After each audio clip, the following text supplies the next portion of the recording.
On the morning of September 11th, 2001, 19 men armed with box cutters directed by a man on dialysis in a cave fortress halfway around the world using a satellite phone and a laptop directed the most sophisticated penetration of the most heavily defended airspace in the world, overpowering the passengers and the military combat-trained pilots on 4 commercial aircraft before flying those planes wildly off course for over an hour without being molested by a single fighter interceptor. These 19 hijackers, devout religious fundamentalists who like to drink alcohol, snort cocaine, and live with pink-haired strippers, managed to knock down 3 buildings with 2 planes in New York, while in Washington a pilot who couldn't handle a single-engine Cessna was able to fly a 757 in an 8,000-foot descending 270-degree corkscrew turn to come exactly level with the ground, hitting the Pentagon in the budget analyst office where DoD staffers were working on the mystery of the $2.3 trillion that Defense Secretary Donald Rumsfeld had announced missing from the Pentagon's coffers in a press conference the day before, on September 10th, 2001.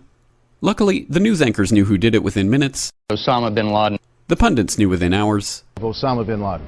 The administration knew within the day. Terrorists who committed these acts and those who harbor them.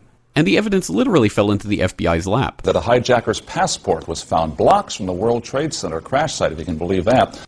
But for some reason, a bunch of crazy conspiracy theorists demanded an investigation into the greatest attack on American soil in history. That investigation was delayed, underfunded, set up to fail, a conflict of interest, and a cover-up from start to finish. It was based on testimony extracted through torture, the records of which were destroyed. It failed to mention the existence of WTC-7, Able Danger, P-TECH, Sibel Edmonds, OBL and the CIA, and the drills of hijacked aircraft being flown into buildings that were being simulated at the precise same time that those events were actually happening. It was lied to by the Pentagon, the CIA, the Bush administration, and as for Bush and Cheney, well, no one knows what they told it because they testified in secret, off the record, not under oath, and behind closed doors. It didn't bother to look at who funded the attacks because that question is ultimately of little practical significance. Still, the 9/11 Commission did brilliantly answering all of the questions the public had, except most of the victims' family members' questions, and pinned blame on all the people responsible, although no one so much as lost their job, determining the attacks were failure of imagination. Because nobody in our government, at least, and I don't think the prior government that could envision flying airplanes into buildings. Except the Pentagon, FEMA, NORAD, and the NRO. The DIA destroyed 2.5 terabytes of data on Able Danger, but that's okay because it probably wasn't important. The SEC destroyed their records on the investigation into the insider trading before the attacks, but that's okay because destroying the records of the largest investigation in SEC history is just part of routine record keeping.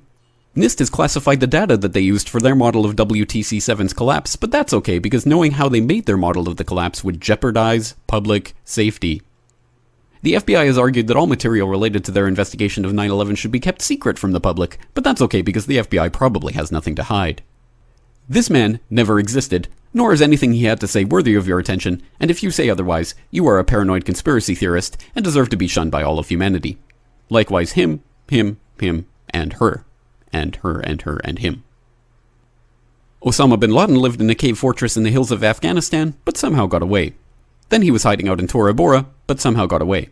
Then he lived in Abbottabad for years, taunting the most comprehensive intelligence dragnet employing the most sophisticated technology in the history of the world for a decade, releasing video after video with complete impunity and getting younger and younger as he did so, before finally being found in a daring SEAL team raid which wasn't recorded on video, in which he didn't resist or use his wife as a human shield, and in which these crack special forces operatives panicked and killed this unarmed man, supposedly the best source of intelligence about those dastardly terrorists on the entire planet. Then they dumped his body in the ocean before telling anyone about it. Then a couple dozen of that team's members died in a helicopter crash in Afghanistan. This is the story of 9/11, brought to you by the media which told you the hard truths about his head could be seen to move violently forward. And they took the babies out of the incubators. And mobile production facilities. And the rescue of Jessica Lynch. If you have any questions about this story, you are a batshit paranoid tinfoil dog-abusing baby hater and will be reviled by everyone. If you love your country and or freedom, happiness, rainbows, rock and roll, puppy dogs, apple pie, and your grandma, you will never ever express doubts about any part of this story to anyone. Ever. This has been a public service announcement by the Friends of the FBI, CIA, NSA, DIA, SEC, MSM, White House, NIST, and the 9/11 Commission. Because ignorance is strength.